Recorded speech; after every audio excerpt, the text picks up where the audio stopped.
Bonjour, mesdames, mesdemoiselles, messieurs, Nabilaï Kamara, depuis Bruxelles, cher compatriote guinéen.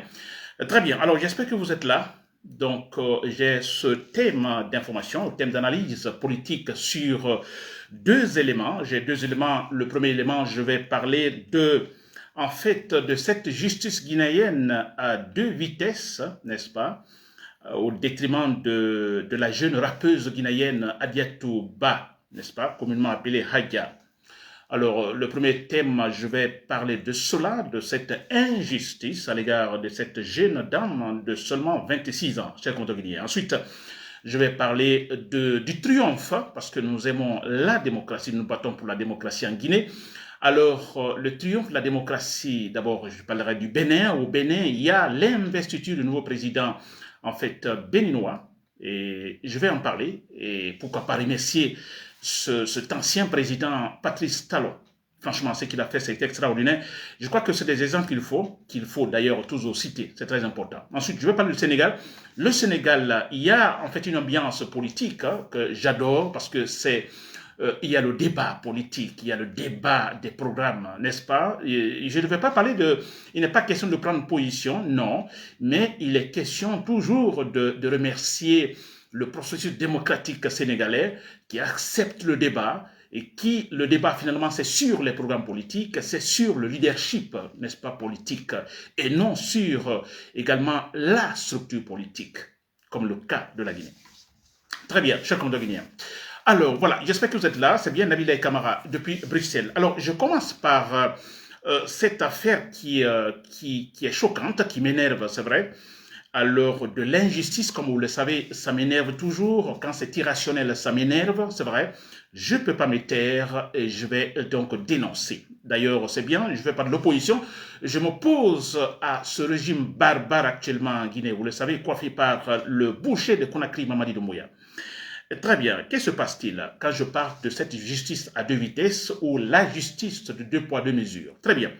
Alors, nous savons tous, il n'y a pas longtemps, d'ailleurs la semaine dernière, le cas de Adiatou Ba, cette jeune, on appelle communément Hadja, alors qui est rappeuse, n'est-ce pas, et qui, dans une interview, parce qu'elle elle a été interrogée par, disons, je ne sais pas, des journalistes, de toute façon, des gens, n'est-ce pas, je ne cite pas les noms, un certain Alpha et autres qui sont propriétaires d'une page, alors bien connue. Alors la dame répondait donc aux questions de ces, entre guillemets, journalistes, n'est-ce pas?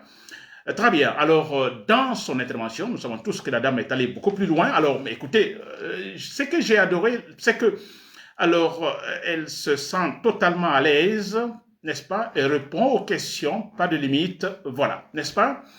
Très bien. Alors, dans ce discours, vous voyez, elle a dit des choses que nous pouvons qualifier de discours graves et diffamatoires. Alors, diffamatoire ou grave, donc, c'est par rapport aux valeurs, n'est-ce pas, humaines, à la dignité humaine, n'est-ce pas? Alors, voilà, donc, critiquable, n'est-ce pas? Très bien. Et dans ce discours également, non seulement il n'y avait pas, disons, des mots, des expressions qui vont à l'encontre des valeurs humaines, mais c'est que il y a ce phénomène qu'on sentait dedans, parce que quand elle dit, donc, disons, du proxénétisme, n'est-ce pas, qu'elle, voilà, elle facilitait la tâche à certaines filles, moyennant de l'argent, etc., etc. Donc, du proxénétisme. Très bien. Alors, donc grave, n'est-ce pas?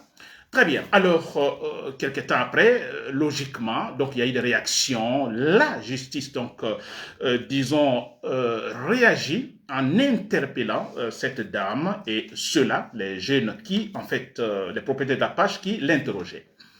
Et très bien. Alors, la fille est interrogée, n'est-ce pas? Garde à vue, interrogée. Et qu'est-ce qu'elle dit le premier jour, donc, face au juge? Alors, elle était très claire, sans tourner au-dessus du pot, très tranquillement, que non, elle a tenté de faire du buzz. C'est du buzz, n'est-ce pas? Alors, une façon également médiatique, disons, de se faire connaître. C'est tout. N'est-ce pas? C'est ce qu'elle dit. Très bien. Bon voilà, et qu'est-ce qui se passe? Bon voilà, le juge arrête et renvoie donc le jugement au 10 juin, mois de juin, donc le 10 juin prochain. Donc ça signifie que cette fille de 26 ans, n'est-ce pas, je dirais même innocente, qui va rester là pendant 20 jours. Elle est gardée là, n'est-ce pas? Et nous connaissons, quand on parle de garde à vue, en Guinée, dans quelles conditions ça se passe. N'est-ce pas? Très bien, la fille est gardée là, et je dis bien, elle dit non, moi j'ai fait du buzz. Tout ce que j'ai dit, mais écoutez, bon voilà, c'est du buzz. Très bien, alors moi je peux comprendre la justice, n'est-ce pas, qui essaye de donner l'importance au discours de la dame, n'est-ce pas? Je ne suis pas contre la justice dans ce cas-là, n'est-ce pas? Et même je ne suis pas contre qu'on dise, par exemple, jusqu'au mois de juin prochain, c'est-à-dire le 10 juin, pour le jugement. Donc, comme pour dire, donne le temps également de vérifier les dires de la jeune fille, n'est-ce pas? Ce qu'elle a dit, ça se vérifie sur le terrain, le projet dit c'est vrai, c'est pas vrai. La justice va donc vérifier, savoir ce qu'il y a, n'est-ce pas? Donc moi je peux dire un peu rationnel, n'est-ce pas? 10 jours, ok, pas de problème. 10 jours, les juges vont vérifier, alors où le juge d'instruction va essayer de mettre ses hommes, des policiers qui vont vérifier dans ce sens, est-ce que ce que la fille a dit se vérifie sur le terrain ou bien du simple buzz comme elle l'a confié, n'est-ce pas? Très bien. Alors, mais ce que je ne comprends pas, on a eu d'autres cas antérieurement avec les jeunes dames Yama et Maya, n'est-ce pas? Maya Kaba et Yama Segal. Donc, on a vu également, et moi je dirais, les mêmes contextes, donc même situation, vous savez. Alors, qu'est-ce qui s'est passé avec ces deux dames aussi? Alors, c'était en fait des discussions, des polémiques, des injures sur les réseaux sociaux, alors qui vont aussi à l'encontre de la dignité humaine, n'est-ce pas? Des valeurs humaines. Alors, il y a eu beaucoup de choses qui ont été dites dans leur, disons, discussion, n'est-ce pas? Alors, ils ont parlé de la drogue, ils ont parlé de l'argent, des milliards de francs et tout ça. Alors, ils ont même, vous voyez, ça touchait un peu le pouvoir de Mamadi Doumbouya, parce que ces deux dames sont proches du pouvoir, ces deux dames sont proches même de la famille de Doumbouya, n'est-ce pas? Alors, c'était grave. Et d'ailleurs, on a vu tellement que c'était grave qu'il y a eu l'interruption de l'Internet pendant une journée. Ça a été coupé, n'est-ce pas? Et les gens ont dit, mais écoutez, pourquoi vous mettez ça sur tout le monde? Alors, ce sont deux personnes, alors vous les sanctionnez, mais laissez la population tranquille, parce que si vous coupez l'Internet, voilà, c'est tout le monde qui perd finalement, n'est-ce pas? Donc, c'était grave. Très bien. Alors, ces deux dames également sont invitées face au juge. Elles sont en fait interrogées. Et qu'est-ce qui se passe? Non, les dames disent, tout ce qu'on a dit, écoutez, c'était pas vrai, c'était simple invention.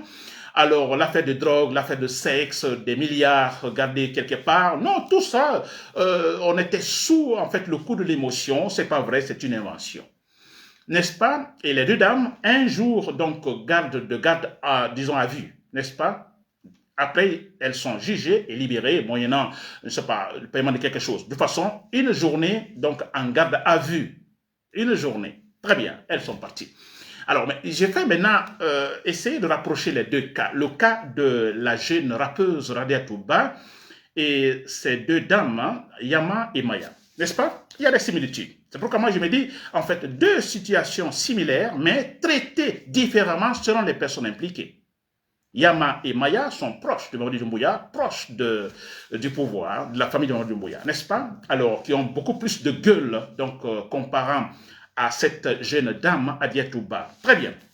Alors, je disais au départ, concernant le cas de Adia Touba, qu'il y avait une certaine logique, je peux donner accorder une certaine, disons, un raisonnement favorable, logique favorable, donc au juge, par exemple, qui se donne quelques jours, jusqu'au 10 juin, donc le temps sûrement de vérifier les dires de la dame. Je trouve compréhensible. Mais écoutez, le cas de Yama et Maya, le juge aussi, dans ce cas, pouvait aussi, écoutez, chercher des preuves. Si Yama et Maya dit, non, tout ce que nous avons dit, ce n'était pas de la vérité, c'était de simples inventions. Les 3 milliards que vous avez, Maya, que vous avez parlé dans votre, en fait, RIX, c'était quoi? Non, mais c'était simple invention, c'était pas vrai. Mais aussi que le juge dise, bon, écoutez, on va vérifier vos dires. Simple invention, sous le coup de l'émotion, on va vérifier. Donner aussi quelques jours, autant pour le juge d'instruction, de voir les choses sur le terrain. Mais non, ça n'a pas été le cas. Alors, un seul jour, garde à vue, jugement, elles sont libérées. Alors, on a cette jeune dame, s'il vous plaît, Mais elle dit qu'elle fait de bus, simple bus, s'il vous plaît. Alors vous ne croyez pas, vérifier sur le terrain.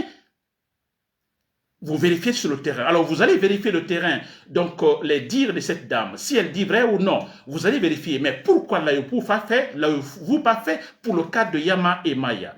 N'est-ce pas? Mais aussi vérifier, vous vérifiez également. Et en matière de justice, partout dans le monde, ça prend du temps, quelquefois, n'est-ce pas? Parce que la justice, il y a toujours de l'embouteillage, sinon il y a beaucoup de cas, donc souvent des rendez-vous, c'est même 1 mois, 2 mois, 3 mois. Alors, écoutez, vous dites que la jeune Adiatouba, c'est le 10 juin, mais alors pourquoi pas dans le cas de Yama? Ça n'a pas été le cas dans le cas de Yama et Maya, mais pour quelle raison? Et ça a été vite fait, les jeunes sont libérés. Oui, parce qu'elles sont proches du pouvoir. Vous voyez, 2 cas similaires, très similaires, mais traités différemment selon les personnes impliquées. Et là, c'est ce qui me choque, ça me travaille, mais s'il vous plaît, la fille dit qu'elle a fait du buzz, n'est-ce pas? Alors vérifiez. Vous vérifiez. Donc, jusqu'au jugement, Maya et Yama disent que, bon, écoutez, tout ce qu'on a dit, mais écoutez, c'était sous le coup de l'émotion, on a tout inventé, c'est pas vrai. Mais le juge, pourquoi n'a-t-il pas de le juge? D'accord, je vais vérifier aussi. Nous allons vérifier vos dires. Mais pour quelle raison? Non, un seul jour, les dames sont libérées. Et la fille, Adiatouba, la rappeuse, est là. Elle va faire 20 jours là-bas, s'il vous plaît. C'est quand même incroyable. C'est choquant. Moi, je ne dis pas que ce que cette dame a dit sur les réseaux sociaux, dans cette interview, à Diatouba, et non, je dis, écoutez, il y a des choses quand même qu'il ne faut pas dire, d'accord? N'est-ce pas, qui attaquent, qui vont à l'encontre des valeurs humaines, n'est-ce pas, comme le cas de Yama et autres. Ok, ça c'est un cas de diffamation, on parle de diffamation, de propos graves et diffamatoires, n'est-ce pas? Alors, si on veut vérifier le cas concernant le proxénétisme, parce que la fille a parlé des actes dans ce cas-là, alors vous vérifiez. Allez-y, vérifiez sur le terrain. Là, je suis d'accord, pour bien juger. Mais pourquoi vous pas fait dans le cas de ces deux femmes, Yama et Maya? Pour quelle raison? Vous avez vu, donc en Guinée, on a cette justice, dans ce cas-là, cette justice à 2 vitesses au détriment de Hadiatouba. La justice, 2 poids, 2 mesures. Très bien, là, ça n'étonne pas. Vous savez, ça ne peut pas nous étonner, ce qui se passe, non? Ça ne peut pas étonner, c'est pourquoi nous nous battons pour également le vrai changement et une véritable démocratie en Guinée, de la vraie justice, chers compatriotes guinéens. N'est-ce pas? Personne ne sera au-dessus de la loi. Personne. Très bien, j'en ai fini pour ce cas concernant cette jeune rappeuse que j'encourage, n'est-ce pas? Et puis le problème c'est quoi ça? La fille non seulement elle est jeune, mais on sent que c'est une fille, parce que quand elle dit je fais le buzz, on a une fille qui se cherche, n'est-ce pas? En fait, elle se cherche une carrière, enrichir une carrière, n'est-ce pas? Alors, elle cherche un bon début, elle cherche à se faire connaître, n'est-ce pas? C'est le business aujourd'hui, vous le savez. Alors, vous voyez, c'est quand même incroyable. Elle est là-bas. Mais alors, par exemple, je ne vois pas pour quelle raison cette fille qui, si on l'a laissée partir chez elle, n'est-ce pas, avec des contrôles quotidiens, et chaque matin, par exemple, elle se présente au commissariat, n'est-ce pas? Mais c'était possible, elle ne va pas fuir. Ou qu'est-ce qu'on pense? Qu'elle va corrompre les témoins autres? Mais écoutez, on ne dira pas que c'est un cas de récidivisme. Mais écoutez, ce n'est pas le cas. La police fait son travail, fait des enquêtes, et cette fille, tranquillement, en fait, sous contrôle, mais tranquillement, et pas au commissariat, pas dans une prison. Parce qu'en Guinée, quand on dit « vous êtes en garde à vue », mais écoutez, vous êtes en prison. Et c'est quoi? Il n'y a pas tout ce qu'on va demander à cette dame là-bas, de l'argent par-ci, par-là. C'est incroyable. Très bien. J'attaque le deuxième élément. Alors, le deuxième élément... Alors, il est question, je parle du triomphe de la démocratie au Bénin et au Sénégal. Alpha Condé, si vous m'écoutez, ça c'est important pour vous. C'est vrai. Ce point est très important pour Alpha Condé. Mamadou Mouya, on n'en parle même pas. Oui. Alors, vous le savez, quand je parle de la démocratie ailleurs, écoutez, parce que ça nous intéresse. Nous sommes dans le processus de démocratisation. Nous cherchons, n'est-ce pas? On n'a toujours pas eu encore la bonne gouvernance, n'est-ce pas? Nous nous battons pour la réussite de notre processus démocratique. Alors, quand ça réussit quelque part, surtout dans un pays africain, on en parle. Il faut en parler, c'est très important. Au Bénin. Alors au Bénin, qu'est-ce qui se passe? Aujourd'hui même, je crois que c'est aujourd'hui, voilà, dans ces jours-ci, il y a l'investiture, n'est-ce pas, disons au Bénin, n'est-ce pas? Le président, l'ancien président, Patrice Talon, alors voilà, qui laisse sa place après des élections libres et transparentes, n'est-ce pas?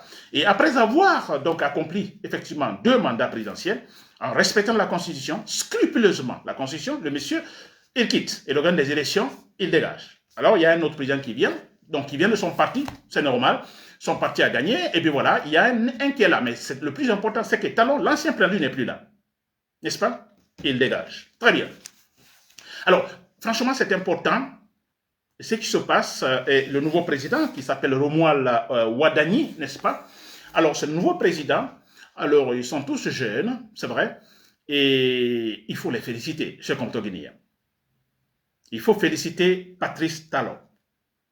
C'est vrai, c'est toujours dangereux parce que il faut toujours féliciter des cas pareils parce que vous vous rappelez, il y a quelques je crois 2 ou 3 ans au Niger, il y a eu un cas, disons, où un militaire est arrivé au pouvoir, il a organisé une bonne transition, il s'est retiré, il y a eu des élections libres et transparentes, un certain Mahamadou, et le militaire s'était présenté, il a perdu, un certain Mahamadou Youssoufou a gagné les élections, Youssoufou est arrivé au pouvoir, il a fait 2 mandats, après il a respecté la constitution comme telle, il a organisé des élections, il y a eu la victoire d'un certain Bazou, n'est-ce pas?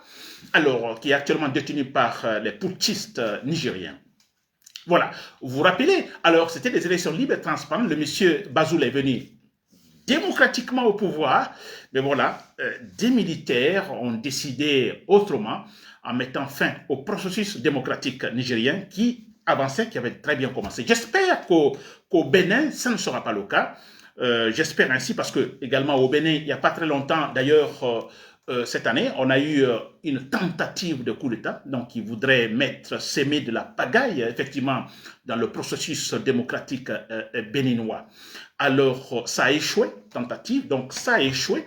Mais malgré tout ça, parce qu'un certain président, vous voyez, aurait dit, bon, écoutez, qui veut garder le pouvoir, aurait dit, ah, vous voulez voilà, prendre le coup par la force pendant qu'il me reste seulement quelques mois pour terminer mon mandat.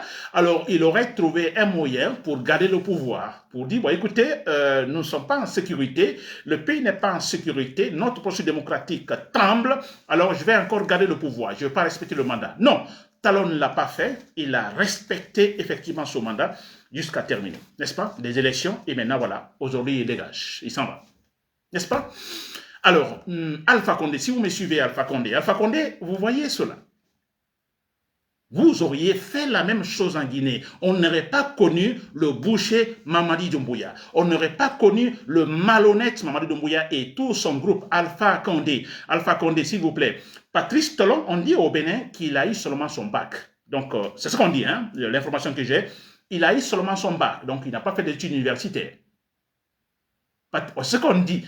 Alpha Condé, vous dites, vous avez menti à tous les Guinéens, vous avez dit, vous êtes docteur, je ne sais pas en quoi, vous avez étudié à la Sorbonne, vous avez 40 ans dans l'opposition, etc., etc.